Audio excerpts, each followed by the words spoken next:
ابھی بمشکل 5-6 قدم ہی اٹھائے تھے، میرے پاؤں کسی جسم سے ٹکرائے اور میں گرتے گرتے بچا۔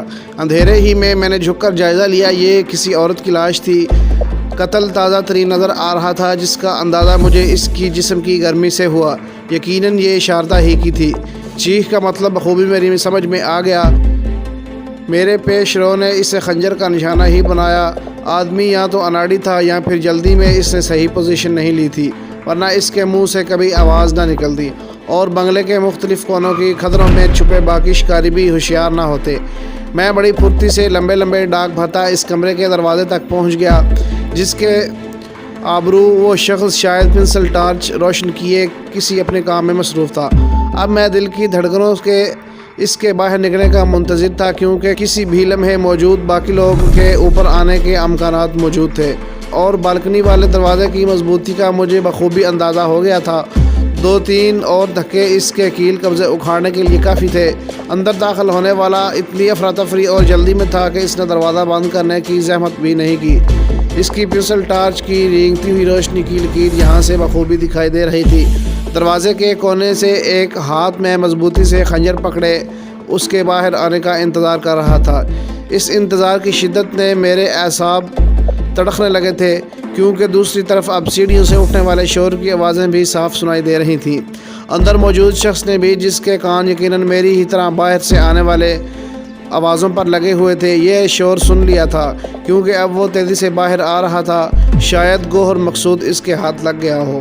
جیسے ہی وہ میری ضد میں آیا، میرا ایک ہاتھ پشت پر بل کھا کر اس کے منہ پر لگا اور دوسرے ہاتھ میں نے خنجر اس کے دل میں اتار دیا۔ قریباً آدھ منٹ تک اس نے اسے اپنی گرفت میں لیے رکھا تھا، تاکہ اس کے منہ سے تڑپنے مچلنے کی کوئی آواز پیدا نہ ہو سکے۔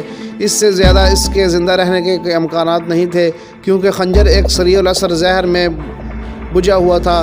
اس کا شکار لمحوں میں قید حیات سے رہائی پا جاتا ہے۔ خنجر اس کے جسم سے نکال کر میں نے ماہر قصابوں کی طرح شکار کے کپڑوں سے صاف کیا اور دوبارہ اسی جگہ چھپ کر اس کی جیبوں میں ہاتھ ڈالنے لگا تو ایک لفافہ برآمد ہوا، جس میں موجود رول کا احساس مجھے ہو گیا تھا۔ لیکن اپنی تشفی کے لیے میں نے کمرے کے اندر گھس کر اس کی دوسری جیب سے برآمد شدہ پینسل ٹارچ کے ذریعے لفافے کا جائزہ لیا۔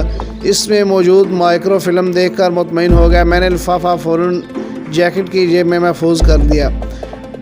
ٹارچ گھما کر میں کمرے کی فضا دیکھنی چاہی۔ دونوں گدھے ایک ہی صوفے پر گہری نیند میں مبتلا تھے۔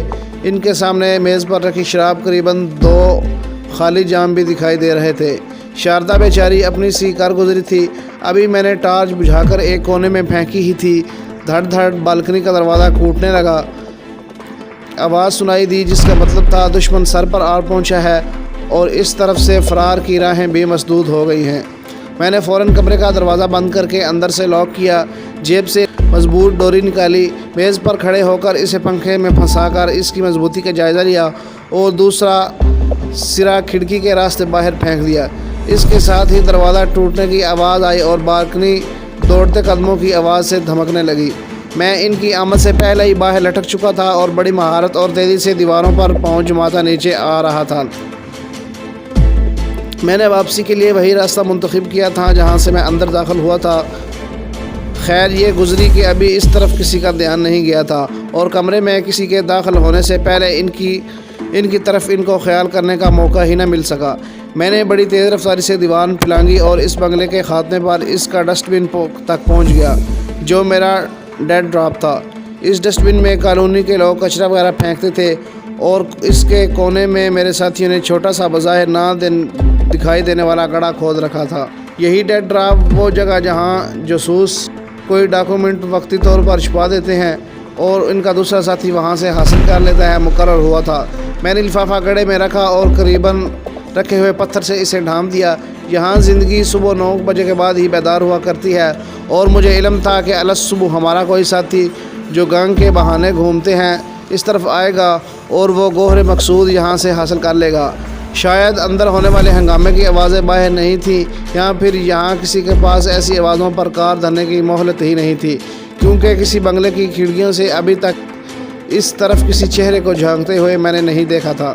واپسی کا سفر میں نے سڑک پر چلنے کی بجائے بنگلوں کی دیواروں کے ساتھ ساتھ ہی طے کرنے کا فیصلہ کیا اور بجائے بھاگنے کے معمول کی رفتار ہی سے چل رہا تھا، کسی کو خواہ مخواہ شک نہ ہو جائے۔ ابھی بمشکل چند ہی گز چل پایا تھا، اچانک چھٹی اس نے چیخ کر کسی خطرے کی نشاندہی کی اور اس کے ساتھ ہی ایک گولی شائع کی آواز پیدا کرتی ہوئی کان کے بالکل قریب سے گزری۔ میں نے فوراً زمین سے چپک گیا اور تیزی سے کونیوں کے بال رینگنے شروع کر دیا۔ فائرنگ کرنے والا شاید کہیں رک کر مجھ پر گولیاں برسا رہا تھا، کیونکہ اس کے بعد میرے تعاقب میں لپکنے والی گولیاں اب مجھ سے کچھ فاصلے پر ہی دم توڑنے لگی تھیں۔ جب مجھے یقین ہو گیا اب میں فائرنگ رینج سے نکل چکا ہوں تو میں نے اٹھ کر محفوظ انداز سے قدرے ترچھے بھاگنا شروع کر دیا۔ بھاگتے بھاگتے جہاں مجھے اس بات کا بخوبی علم تھا اب تو سوئے مردے بھی جاگ اٹھے ہوں گے، وہاں ایک اور احساس رہ کر میرے ذہن میں سر اٹھا کر مجھے دلاسا دے رہا تھا، میرے ساتھی میری اس حالت سے لا علم نہیں ہوں گے۔ اب چونکہ میں خطرے کی حدود سے نکل چکا تھا اور وہ ضرور میری مدد کو آئیں گے۔ یہی تھے وہ احساسات جس کے زیر اثر میں اس کار کو دیکھ کر ٹھٹک گیا جو اندھیرے میں ایک کونے سے نکل کر میرے ساتھ رینگتی کچھ فاصلے پر جا کر کھڑی ہو گئی تھی۔ کم آن مجھے ایک اور آواز سنائی دی اور بڑی پھرتی سے دروازہ کھول کر اگلی سیٹ ڈرائیور کے ساتھ جا بیٹھا۔ کار میں سوائے ڈرائیور کے اور کوئی نہیں تھا۔ میرے بیٹھتے ہی جس کا انجن سٹارٹ تھا تیز رفتاری سے آگے بڑھی۔ ڈرائیور خاصا مشتاق دکھائی دے رہا تھا۔ اکیلے ہی چلے آئے ہو، اپنی اس کو تو لے آتے، یہ فکرہ ڈرائیور کے منہ سے نکلا۔ مجھے یوں لگا جیسے سیٹ کے نیچے لگے طاقتور اسپرنگ نے مجھے اچانک فضا میں اچھال دیا۔ میں سن کر رہ گیا، لیکن صرف چند سیکنڈ کے لیے۔ ڈرائیونگ کرنے والے نے اپنا چہرہ قریباً چھپا رکھا تھا، اس کی جیکٹ کے بڑے بڑے کالر اٹھے ہوئے تھے اور میں موجود طریقی نے اتنی مہلت نہ دی تھی اس کے چہرے کے درشن کر سکوں۔ اچانک ہی کار کے اندر کی بتی روشن ہو گئی۔ اندر لگے شیشے میں اب میں بخوبی اس کا چہرہ دیکھ سکتا تھا اور وہ ریکھا تھی، وہ ریکھا جس کی تصویر دکھاتے ہوئے انٹیلیجنس کرنل صاحب نے مجھے تاکید کی تھی اس عورت کو کبھی عورت سمجھ کر نظر انداز کرنے کی غلطی نہ کرنا۔ میں نے اس کے منہ سے نوالا چھینا تھا اور ایسی بکھلائی ہوئی شیرنی سے کچھ بھی امید کی جا سکتی تھی، وہ کچھ بھی کر سکتی تھی۔ میں نے خود کو ذہنی طور پر کسی بھی ناخوشگوار صورتحال کا مقابلہ کرنے کے لیے تیار کر لیا تھا۔ اندازے کی جو غلطی مجھ سے ہوئی تھی اور میں نے اس کو اپنے ساتھیوں کی طرف بھیجی جانے والی امداد سمجھ کر اس کار میں سوار ہو گیا تھا، اب میں اس کا خمیازہ بھگتنا تھا۔ میں نے سوچا بکھلا کر صورتحال کو بگاڑنے کی بجائے مجھے جم کر حالات کا مقابلہ کرنا ہے۔ یوں بھی مجھے بہرحال یہ اطمینان حاصل تھا کہ گوہر مقصود ہمارے ہاتھ لگ چکا ہے اور تشدد یا تحریض کا کوئی بھی حربہ خدا کے فضل سے مجھ سے صبح 9 بجے تک ڈیڈ ڈراپ بھی بھید نہیں اگلوا سکتا۔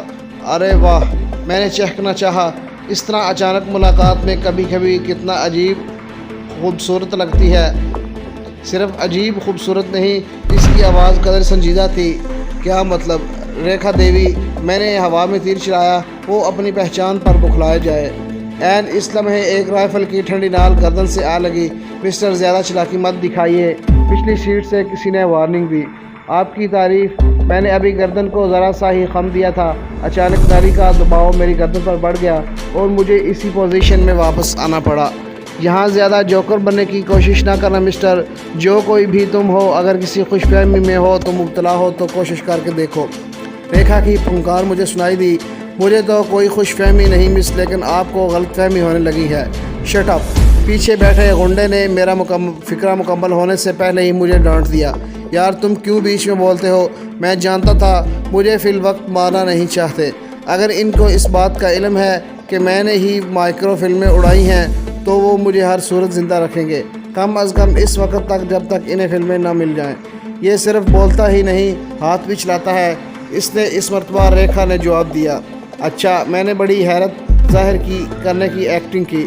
اگر حکم ہو میڈم، پیچھے سے آواز آئی جو کسی انسان کی کم اور سانپ کی پھنکار زیادہ سنائی پڑتی تھی۔